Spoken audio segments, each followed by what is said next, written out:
Welcome to our video on echelon forms of matrices.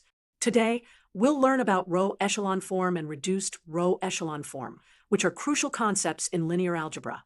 When solving systems of linear equations or performing operations on matrices, we often need to convert matrices into simpler, standardized forms. Two essential forms are the row echelon form, often just called echelon form, and the reduced row echelon form. Let's start with a general matrix to better understand these forms.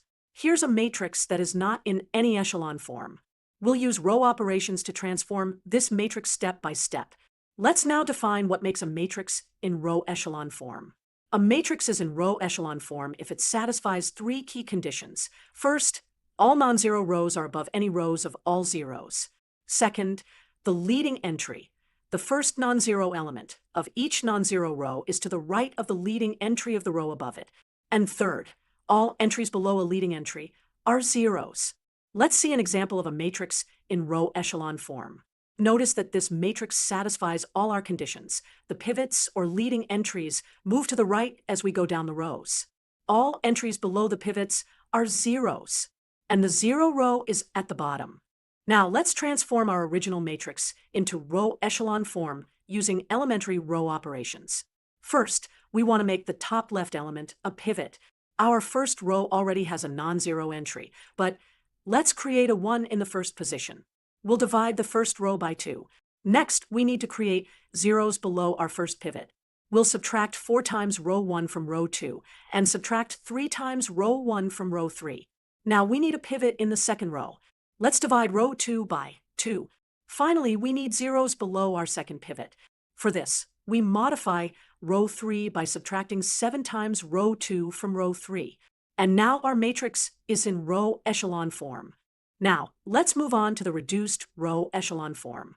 A matrix is in reduced row echelon form if it satisfies all the conditions of row echelon form, plus 2 additional conditions. First, the leading entry in each non-zero row is 1, which we call a leading 1.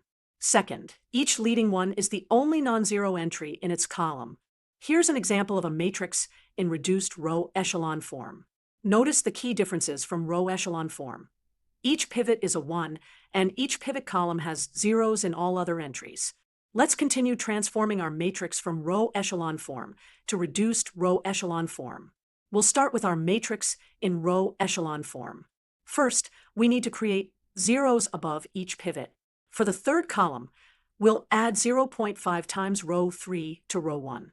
For the fourth column, we need to subtract row 2 from row 1, and there are no other entries above this leading 1.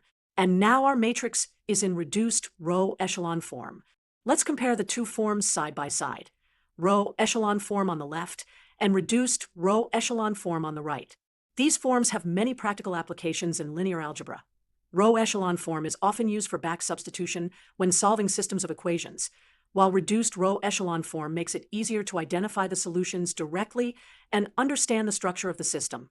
Let's summarize what we've learned. Row echelon form requires non-zero rows above zero rows, leading entries shifting rightward as you go down, and zeros below leading entries. Reduced row echelon form adds 2 more conditions. All leading entries are 1s, and each leading 1 is the only non-zero entry in its column. Both forms are important tools in linear algebra, especially for solving systems of linear equations and understanding the structure of matrices. Thank you for watching this video on echelon forms. With practice, you'll become proficient at transforming matrices into these standard forms, which will greatly simplify your work in linear algebra.